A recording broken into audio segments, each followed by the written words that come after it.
today we are going to be discussing about the supervised techniques. We've already had some preliminary discussion about supervised technique, what is what, and that was more of at a high level or at a very, very basic level of supervised techniques. Now, this could be treated as a slightly more detailed or a more deeper interview where we are going to understand the reasons or understand why a particular supervised learning, etc. All right. So a straightforward question, a simple question would be explain about regression, explain about decision tree. All right. A slightly different perspective or a different tangent to that question will be why did you choose this particular model? What are the reasons behind it? So on that note, I like to start today's session with Bharani. Bharani, I'd like you to take the reins today. So can you please explain your logic or the rationale or what are the key points that you keep in mind before you decide the model selection, which can be helpful to our participants? Yeah. Absolutely. Sure, Nitin. Thank you so much for asking that question. It's an extremely important interview question. Having said that, I would like to draw the attention of the participants towards this beautiful infographic which we have created. And within, I think, 4 hours of posting this, we have garnered approximately 4,000 plus views. That means this is worth, having a look at.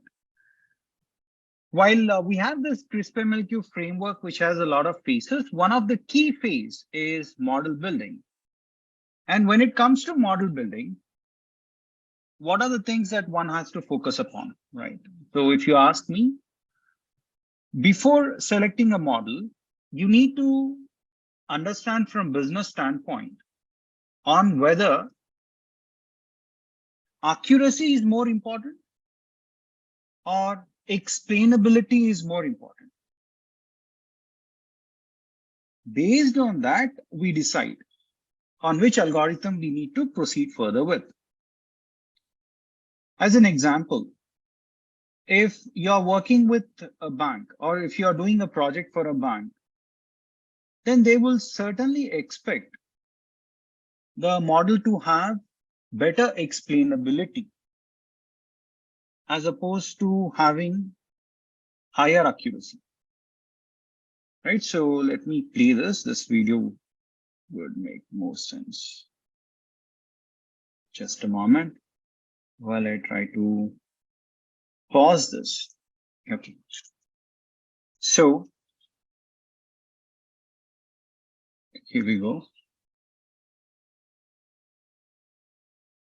So when it comes to model selection, you need to look at explainability, right? And according to European Union GDPR norms, and a lot of countries have their own data protection norms, data security, privacy norms, artificial intelligence, legal documents are being prepared in different countries. So if you reject a loan, for example, why did you reject the loan is a question which the customers whose loans are rejected might ask you, and you'll have to give a valid reason on why you have rejected. Not just that, you also need to think about accuracy. If customer says that, you know what, I don't really bother about explainability, but for me, accuracy is more important. If the customer says so, we have to resort to some kind of black box techniques like neural network algorithm, which gives you amazing accuracy, or ensemble model, which gives you better accuracy. And also, where are you going to deploy a model? Are you going to deploy a model on some kind of an IoT device or on your mobile application on which the model should be of lightweight? If you were to deploy on these kind of endpoints, your model should be lightweight. So what kind of model compression techniques would you apply? What kind of algorithms would ensure that the final model to be deployed ease of lightweight. And also you think through on what amount of data you have. And if you're choosing neural network kind of algorithms, it would take a lot of time to train the models. Is it conducive to take that route? Or would you want to use pre-trained models? Pre-trained models are models which are already trained and you're going to reuse those. And not just that, you also look at performance. If you're building a model in the space of, say, stock market prediction or credit card fraud, you need to do real-time prediction. Even in the space of aviation, you need to do real-time predictions. In those kind of scenarios, performance also matters. The speed at which your prediction results will be spilled out by your model would be important. Then while you select the model, you also need to think about what are the various resources that would be needed. Okay, and certain algorithms will need huge compute. Again, a classic example is deep learning. Deep learning algorithms require a lot of compute. They run when you have GPUs, etc., given the complexity of the data, etc. How complex your model can get is also something that you need to define, because sometimes what happens is you might end up building a very complicated model given the business problem, and you might achieve your objectives. But when your model is maintained, it's not a one-time journey that you build the model and job done. Eventually, you need to maintain the model, as in how you get new data, you need to retrain your model. All those aspects are considered. So given all those things and given the kind of human resources data scientists that you have for maintaining the model, you need to think about how complicated your model can get to solve your business problem. If you go overboard and try to make it extremely complicated, then your junior data scientist might not be able to maintain that over a period of time. And explainability, we have already discussed about that. Scalability. If you build a chatbot kind of an application, maybe today there are only 1,000 users who are using the chatbot and the performance is good. What if it becomes a success? Every project is started with the intention of making it a success. And what if it becomes extremely successful and 100,000 people starts accessing your chatbot concurrently? Will your model support, or would your model crash, saying that too much of load, so I'm crashing? And robustness. If I'm going to build a model on, say, data where you have various inputs, age, say the minimum age was 18 years and maximum was 40 years. Minimum age was, minimum income was $5,000 and maximum was, say, $12,000 in your training data. If at all, there is slight reduction in the future data. Say you had a new customer whose age was 16 years. Or say you had another customer whose age was 45 years. Would your model still work? Or will it throw error? To what extent would your model start giving reasonable accuracy, given that your future data is not lying within this range, okay, on which your model was actually trained? What if the salary was less than 5,000 or greater than 12,000? To what extent is your model accommodating the values which fall outside the range of the data on which you have trained your model? So that's robustness. So all these are the aspects that one needs to consider before selecting the model. And one more extremely important thing is reproducibility. I would probably leave it to Sharad to throw some more light on this aspect of reproducibility. Yeah, thank you, Nitin. Over to you. Thank you, Bharani, for that detailed explanation. As always, quite enthralling and quite engaging Of course, the visualization also is quite amazing. No wonder we are garnering so many views for that. Yeah. So, Sharad, could you please, continue from where Bharani left off, specifically with reference to the reproducibility, but also anything more that you would like to add with reference to the choice? What are the under what framework do you decide the choice of the model? Yes, Nitin, thank you so much for asking that question. And um, good evening, everyone. I would basically talk about the reproducibility and the very another important aspect of ensuring that the quality of your model is always under the acceptable. I mean, it has to be acceptable, right? So when you are trying to understand the business scenarios, when you're trying to gather the requirements and try to decode the business problem, you probably come up with certain plan, right? Planning phase. And this is where you're going to define your scope.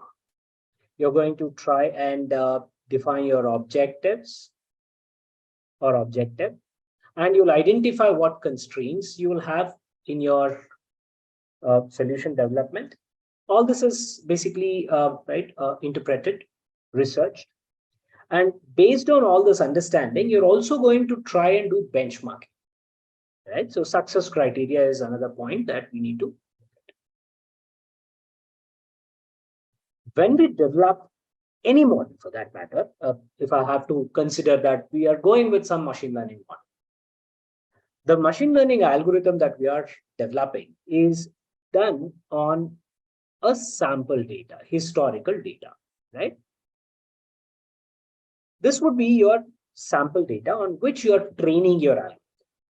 And this algorithm should give us the results which are acceptable. And that acceptability comes when the algorithm is meeting the success criteria that we have upfront defined in our planning phase. If it doesn't come up to that acceptable level, we do tuning, right? So this is something that we are very much familiar with. But the important point here is when you try to implement this at production level, when you're trying to productionize the best model that you have got, you need to ensure that there is consistency in the performance of this algorithm. And for that, of course, we were going to evaluate the model on the training data, test data, or even before test data, we will be doing validation of the algorithm on validation data. And then we will also use test data. And if the algorithm is consistent with all these different parts of your data, historical data, and also it has to meet the success criteria, of course, that is another important prerequisite before we decide that this is the best model. Once these checks are done, once these algorithm passes through these checks, then it has to be productionized. But the monitoring and maintenance part comes here, right? This is basically from a reproduction or reproducibility aspect, because the algorithm is designed or trained based on the pattern, based on the information that the data carried in the past. But business will drift, business will improve. Based on that, the data will also improve. So we need to also ensure that we keep a close watch, right? And this close watch is to monitor all the metrics that we are capturing when the model is getting evaluated, trained and evaluated. Those metrics will always be used for comparing the model's performance in the production mode. Now, this is very essential. These metrics are saved, and we are using these metrics to compare once the system is implemented in production. Now, what happens is once the model is deployed, it becomes a service for the end users. It is a service and it gives you some functionality. So as an end user, we will try to use this service. And to do that, we pass some input. And this functionality or this ML algorithm or service is giving us the output. Right? And we try to safeguard both of these input and output that is predicted back into the database. This information, which is collected now after the deployment, will be used for comparing the performance of the model in production for consistency purposes, reproducibility purposes. So it has to behave as if it has behaved on the historical data. Now that happens only when your data has similar properties. So we are also going to maintain the metrics that we captured as part of our EDA on our historical data. And we are going to check what is this input data that the system is or the service is getting. And based on that, all these comparisons, we will be able to measure the model's performance with respect to reproducing the same results. And in practical cases, we also try and add some noise to the data frames. Because real world, we never know what kind of challenges we might encounter. So what we do is, while we do the testing on the test data set, in a lot of instances, we wanted to, if the business case is very dynamic, we always want to check whether the model is generalizing the problem statement, generalizing the issue, right? Finding a generic solution. That's what generalization basically means. Now, what we do is we take this test data and we add noise to it. Noise could be exceptional inputs or missing data, right? Or some kind of a weird input that we give, which probably is like a completely different value from your expected historical data behavior. So these kind of noise values are added into the data manually. And then we try to see if the behavior of the algorithm is as expected. These are all the checks that we do in order to ensure that there is continuity or there is quality, I should say, in the model's performance. So this is something that we experiment on. But Nitin. Yeah. Thank you, Sharad.